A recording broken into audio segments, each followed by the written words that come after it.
Сообщалось, что с главой МИД России Сергеем Лавровым вы обсудите вопросы безопасности и реализации социально-экономических проектов. Какие темы и проекты сейчас особенно актуальны? Добрый день. Действительно, это первый визит мой в должности министра иностранных дел Республики Абхазия. Разумеется, первый визит в Россию, в Москву. Москва и Сухум – это стратегические партнеры, союзники. Абхазия и Россия – дружественные страны, поэтому ни у кого не вызывает удивления то, что первый визит мы наносим именно в Российскую Федерацию. Вчера, как вы совершенно справедливо заметили, состоялась встреча, переговоры с моим уважаемым коллегой, министром иностранных дел России Сергеем Викторовичем Лавровым. Состоялся весьма заинтересованный, ответственный диалог, в ходе которого мы затронули практически весь спектр вопросов, которые существуют в нашем стратегическом союзничестве, партнерстве между нашими странами, между Абхазией и Россией. Этот перечень весьма широк, обширен. Там есть важнейшие вопросы для жизнедеятельности нашей страны, очень важные вопросы, которые интересуют граждан Республики Абхазия. Прежде всего, разумеется, это вопросы безопасности, формирования общего пространства, общего контура безопасности в регионе Южного Кавказа, Восточного Причерноморья. Этим вопросам уделялось краеугольное значение.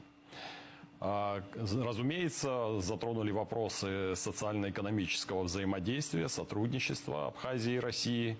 Как всем хорошо известно, Россия оказывает масштабную поддержку, обеспечивая условия для нашего устойчивого социально-экономического развития. Этим вопросам также было уделено столь же важное значение и место в переговорах.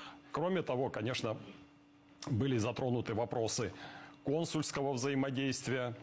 Как известно, недавно мы обменялись ратификационными грамотами с Россией, которые регулируют соглашение о двойном гражданстве между нашими странами.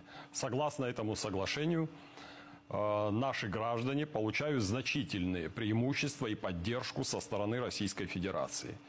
Это все вопросы, которые волнуют граждан Абхазии, которые важны для жизнедеятельности нашего государства. Безусловно, затрагивались и аспекты нашего международного сотрудничества, нашей активности, что называется, на внешнем контуре. Абхазия в этом направлении проводит весьма динамичную, активную политику. Мы взаимодействуем с нашими странами, партнерами и друзьями, которые признали государственный суверенитет Республики Абхазия. Будем и дальше наращивать взаимодействие с этими странами и заниматься поисками путей для более широкого признания государственного суверенитета Республики Абхазия со стороны третьих стран. Немного о двусторонних также отношениях. Товарооборот между Россией и Абхазией в 2024 году вырос на 60% по сравнению с показателями четырехлетней давности. А какие показатели в этом году? И есть ли запрос на увеличение объемов торговли? Действительно, наши экономические взаимоотношения развиваются весьма динамично. Растет перечень, номенклатура тех товаров, которыми мы обмениваемся. Разумеется, Абхазия не столь много производит, чтобы поставлять в каких-то очень больших объемах свою продукцию на российский рынок, но это важнейшее направление, которое мы обязаны развивать. Как известно, сегодня локомотивом национальной экономики Абхазии является туризм. И прекрасно, что он так динамично и быстро развивается.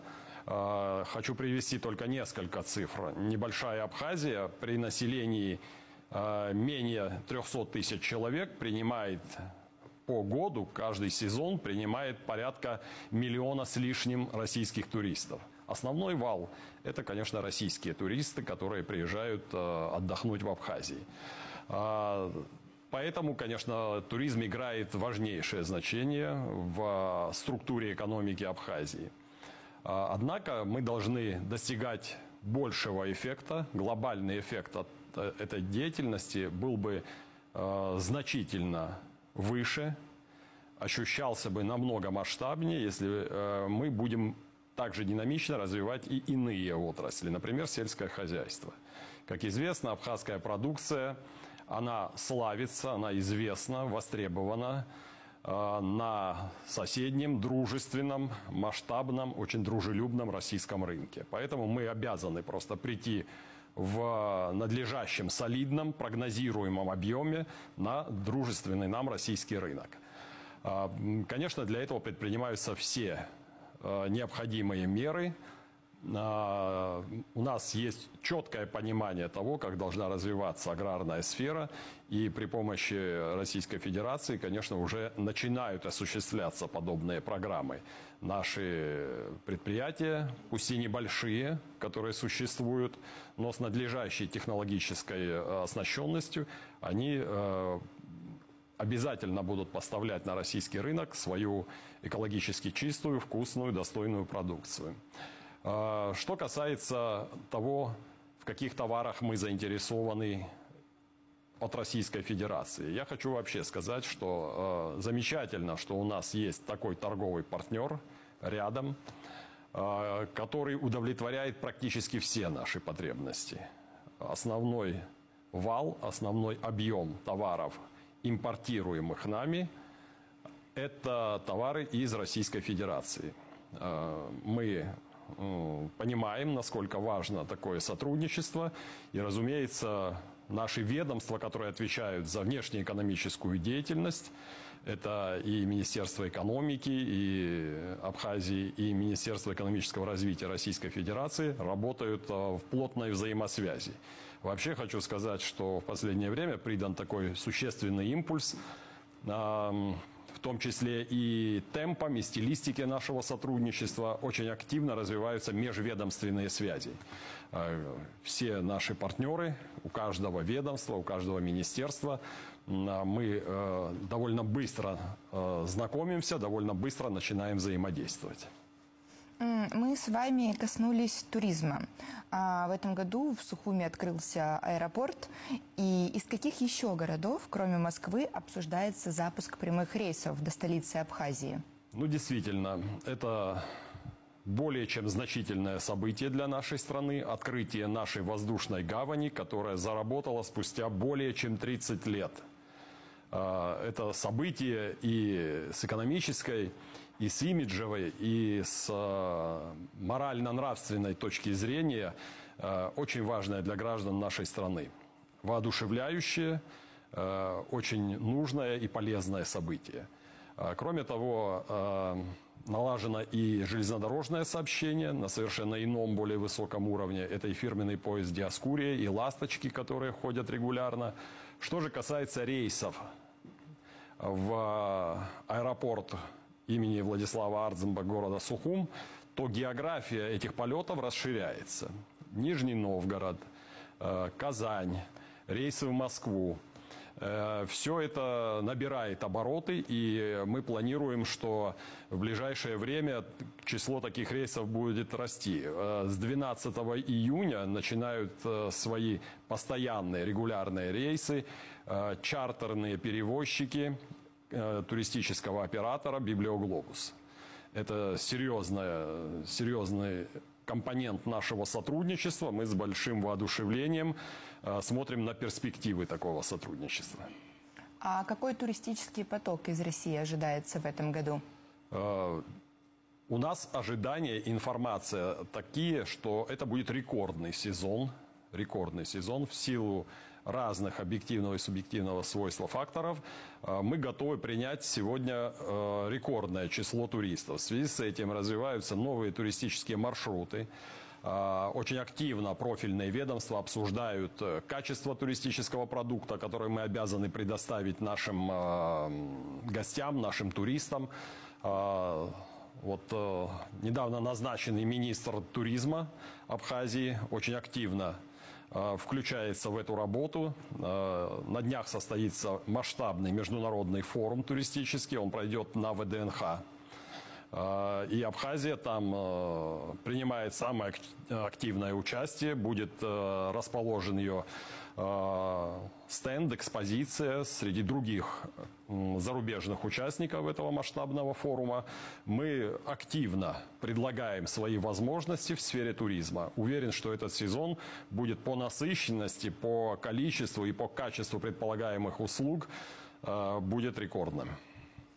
А вот что касается военного сотрудничества. В районе города Ачамчира в Абхазии появится материально-техническая база для Черноморского флота России. Когда планируется открытие этой базы? Ну, это уже вопросы специалистов, и причем военных специалистов.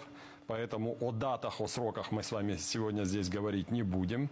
Но сам факт того, что открывается база технического обслуживания, ремонта кораблей Черноморского флота, это очень важный факт, очень важное событие. Мы, кстати, об этом говорили давно и понимаем всю важность вот подобных решений.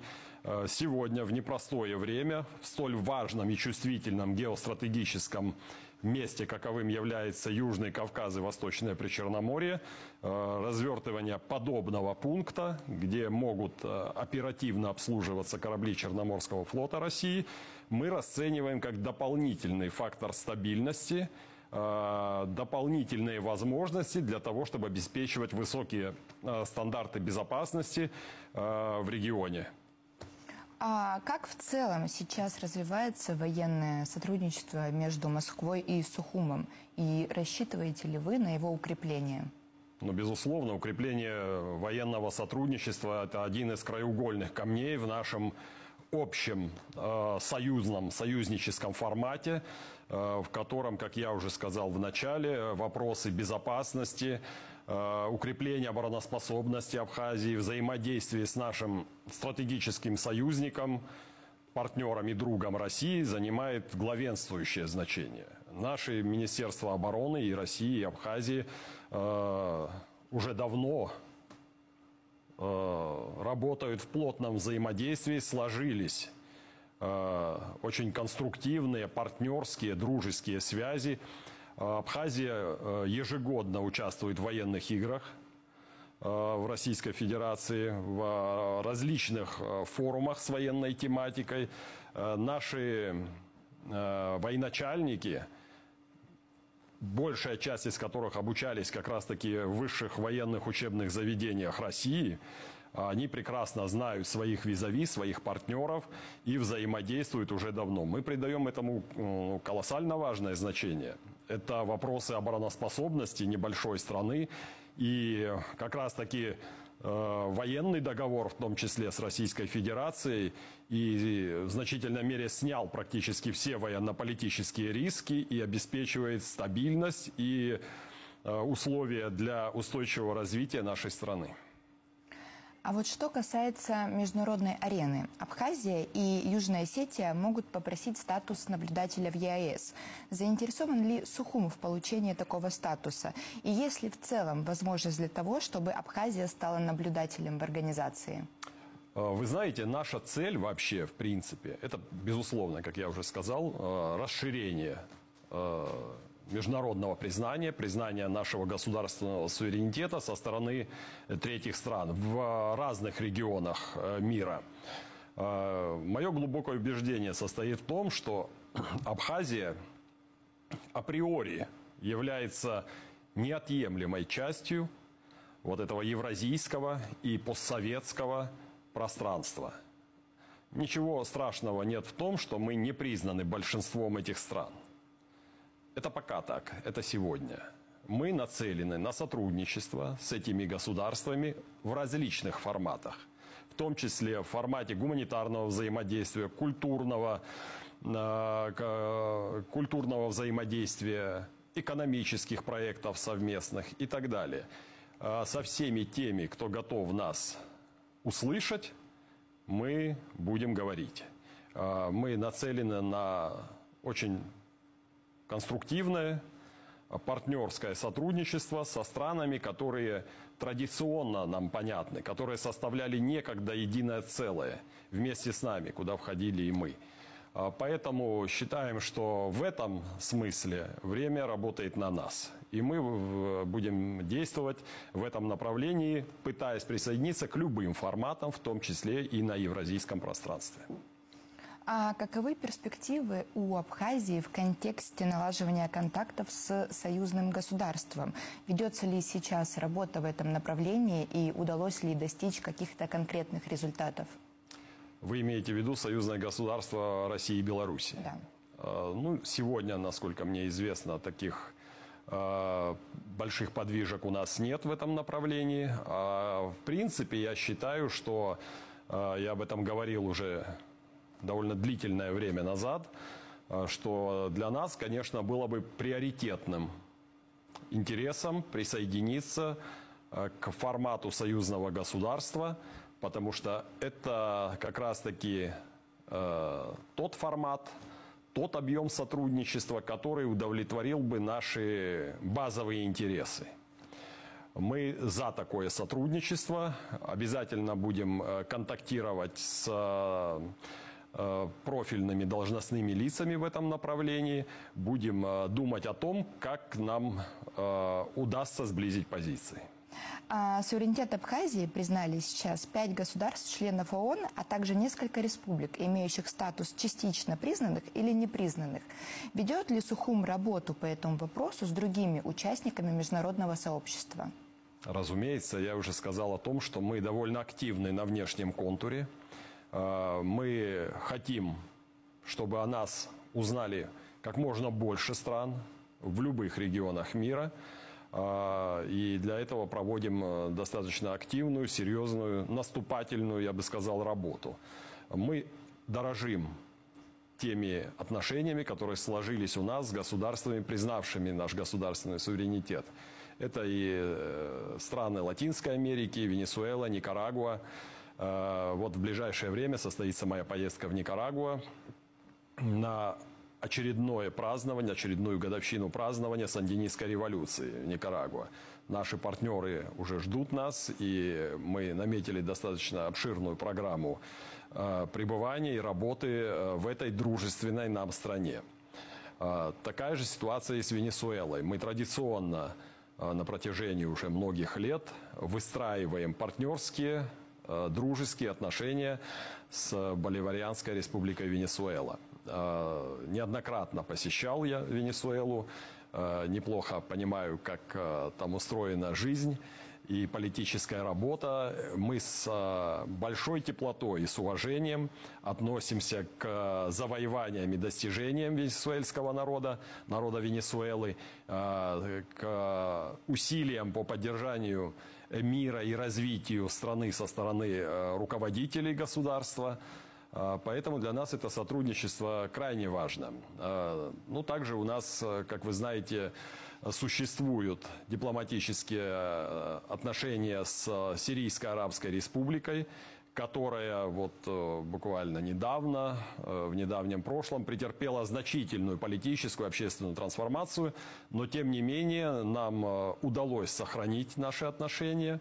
Мы в коммуникации с нашими сирийскими коллегами с большим интересом, сопереживанием и уважением относимся к попыткам, успешным попыткам руководства Сирии добиваться отмены санкций, что уже происходит. Мы рады за то, что намечаются и осуществляются позитивные изменения в жизни дружественного нам народа и государства. Поэтому, конечно, мы с оптимизмом смотрим вперед, считаем, что время работает на нас, будем и дальше выстраивать с этими дружественными нам странами партнерские, союзнические, дружеские отношения и искать новые возможности по привлечению еще ряда стран, которые бы услышали нас, захотели бы с нами сотрудничать, и в этом нам, конечно, неоценимую поддержку оказывают наши российские друзья. Министерство иностранных дел, наши дорогие и уважаемые коллеги оказывают всю необходимую помощь, весь массив вот этих консультационных, партнерских связей и услуг, которыми они могут снабдить нас. Мы глубоко им за это благодарны. С помощью наших российских коллег, убежден, у нас будут успехи в разных регионах мира. Что касается Тбилиси. Ранее правящая партия Грузии, грузинская мечта, обещала извиниться перед Абхазией и Южной Осетией. Есть ли сигналы сейчас со стороны Тбилиси к налаживанию отношений? И готова ли Абхазия пойти на диалог с Грузией?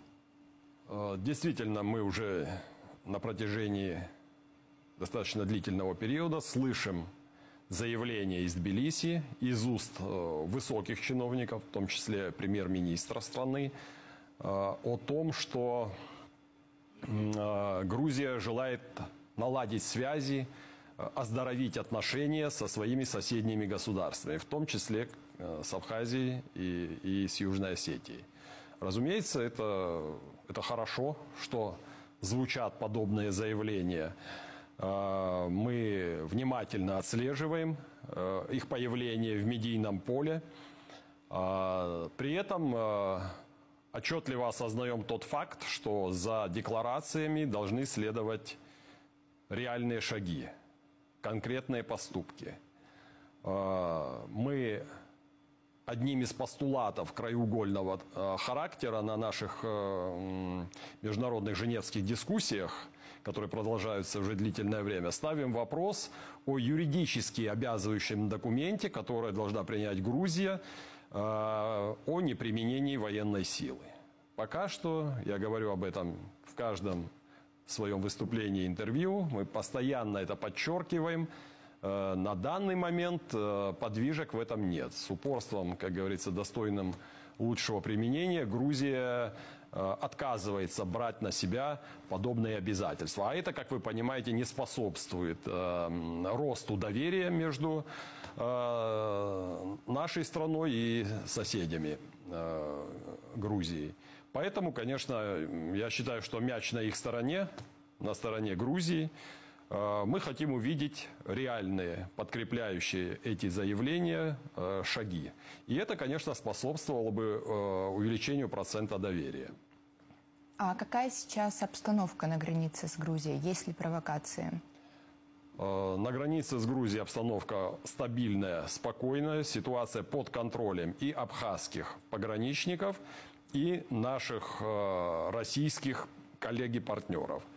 Как известно, восточная граница по реке Ингур Республики Абхазия, она охраняется совместными усилиями. И здесь давно уже налажено очень плодотворное, четкое взаимодействие. Поэтому, если эпизодически возникают какие-то шероховатости и у абхазской, и у российской стороны, более чем достаточно средств купировать такие вызовы. Поэтому обстановка в целом спокойная, стабильная, и мы продолжаем заниматься решением своих вопросов, своей повестки. И мы бы хотели завершить интервью тоже особо актуальным вопросом для 3 государств.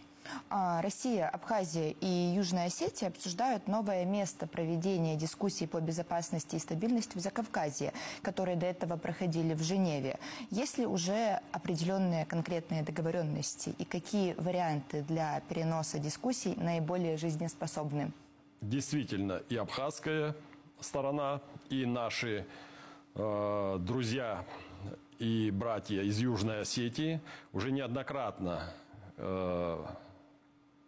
подчеркивали возможность обозначения нашей позиции по переносу места проведения женевских дискуссий. Это обуславливается тем фактом, что в том числе принимающая сторона не демонстрирует объективности, равноудаленности зачастую, принимает позицию только одной стороны. Это, конечно, является существенным раздражающим фактором, и мы всерьез думаем о том, чтобы изменить место дислокации для проведения дискуссий женевского формата. Я сейчас сознательно не буду обозначать те места, те страны, которые могли бы оказаться для нас приемлемыми или предпочтительными, для того, чтобы с ними не началась превентивная работа наших оппонентов. Но мы всерьез об этом задумываемся, и я думаю, что вот если не следующий раунд, вот ближайший, который состоится буквально через совсем небольшое время, он пройдет в Женеве, туда отправляется абхазская делегация во главе с моим заместителем министра иностранных дел, то, по крайней мере, о следующих раундах мы будем всерьез задумываться. На данный момент такая ситуация. Возможно, она будет меняться в лучшую сторону, и наши коллеги по переговорам, которые оппонируют нам традиционно, они поймут, что лучше придерживаться объективных оценок, вести себя в соответствии с теми положениями, которые и послужили основой для создания подобного формата, собственно, женевских дискуссий. Очень на это надеемся. Спасибо вам большое за встречу и за такой интересный диалог. Спасибо.